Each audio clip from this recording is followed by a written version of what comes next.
تو یہ علم توقید ہے، وہ سورج چاند سے یہ وابستہ نظام اوقات. یہ لوگ پوچھتے تھے چاند چھوٹا بڑا کیوں ہوتا ہے؟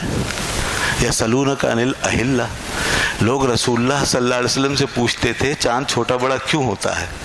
چاند کے چھوٹا بڑا ہونے کا معاملہ سائنسی ہے اور انسان کی تگ و دو پہ مبنی، کہ یہ چیز لوگ اپنی محنت و کوشش سے سمجھ لیں گے.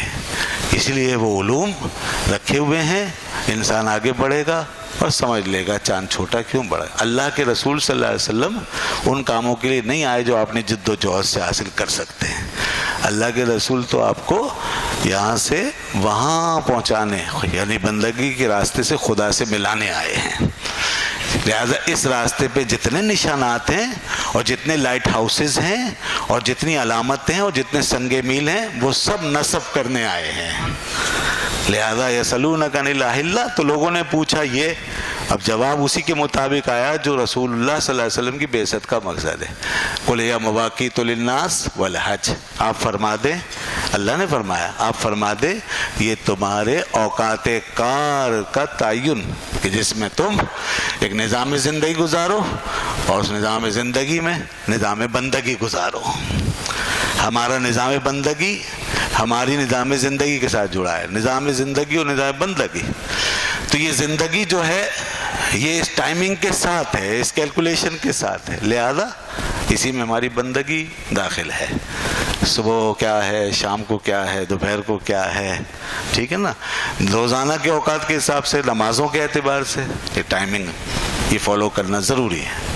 تو یہ چیز ہائی لائٹ کی. فَمَقُلْ هِيَ مَوَاقِيتُ لِلنَّاسِ، یہ تمہاری اوقات کار کے تعین کے لیے یہ حکمت اللہ نے رکھی ہیں، سورج کے ساتھ بھی اور چاند کے ساتھ بھی.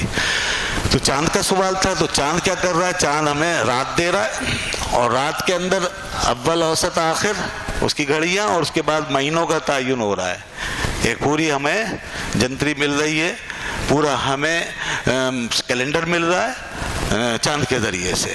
اس سے مہینے، یہ اسلامی مہینے جو بن رہے ہیں، ان مہینوں کے اندر آپ کی بہت ساری عبادتیں، بہت سے فرائض، بہت سے احکامات، بہت سے معمولات ان مہینوں کے ساتھ ایڈجسٹ کیے ہوئے ہیں اللہ نے.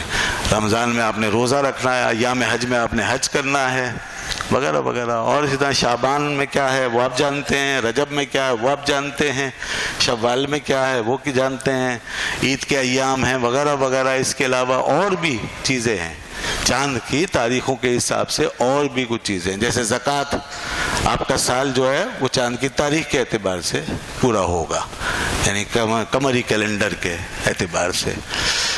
اس طرح عورتوں کے جو ایام کی گنتی ہے اس میں چاند کی تاریخوں کا اعتبار ہوتا ہے. تو یہ چاند کا بھی یہ پورا کیلکولیشن، یہ علم توقید چاند کے حساب سے یہ بھی ہمارے لیے بہت ضروری ہے، ہماری بندگی کا حصہ ہے. اور سورج جو ہے یہ ہماری نمازوں، اہم ترین عبادت نمازوں کے اوقات کا تعین کرتا ہے سورج، لہذا یہ بھی ہماری بندگی کا ایک بہت بڑا حصہ. لہذا تاریخ چاند کی ہو یا سورج کی، وقت تعین توقید چاند کی ہو یا سورج کی ہو، دونوں اہم ہیں ہمارے لیے، دونوں اہم ہیں. گو کہ ہمارے اندر قمری کیلنڈر جو ہے وہ زیادہ رائج ہے، مگر ہم شمسی کیلنڈر کے ذریعے سے بھی اپنی دنیا کا نظام چلا سکتے ہیں. مگر دین کا جو کیلنڈر ہے وہ قمری کیلنڈر ہے، دینی عبادات کا تعلق.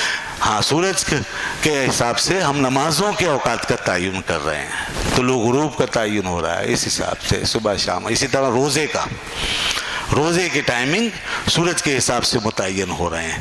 تو یہ بہت اہم عبادتیں ہماری سورج سے تعلق رکھتی ہیں. تو یہ ہمارے لیے بندگی، ہماری بندگی کے راستے کے چراغ ہیں، چراغ. تم پوچھتے ہو چھوٹے بڑے کیوں ہوتے ہیں، یہ سوال تمہارے لیے اتنا اہم نہیں ہے، یہ تو اپنے وقت آنے پر دنیا خود دریافت کر لے گی. اس سے زیادہ اہم سوال یہ ہے کہ زندگی اور بندگی کا کانٹیکٹ دیکھو نا کس طرح ہو رہا ہے اس کے ساتھ. سورج اور چاند تمہاری زندگی اور بندگی کے کانٹیکٹ کو پیدا کر رہے ہیں، زندگی اور بندگی کو ایک بنا رہے ہیں، زندگی اور بندگی کو ایک راستے پہ ڈال رہے ہیں. اس لیے تمہیں ایک نظام الاوقات دے کر، تاکہ تم اس سے حاصل شدہ نظام الاوقات میں اپنی زندگی کو اپنی بندگی میں ڈھال سکو. اپنی نظام زندگی کو اپنے نظام بندگی میں بدل سکو، یہ وہ چیز، اور یہ بہت ضروری چیز ہے۔ تو فرمایا یہ سورج اس طرح ہم نے، یہ علم توقیت ہو گیا نا، یہ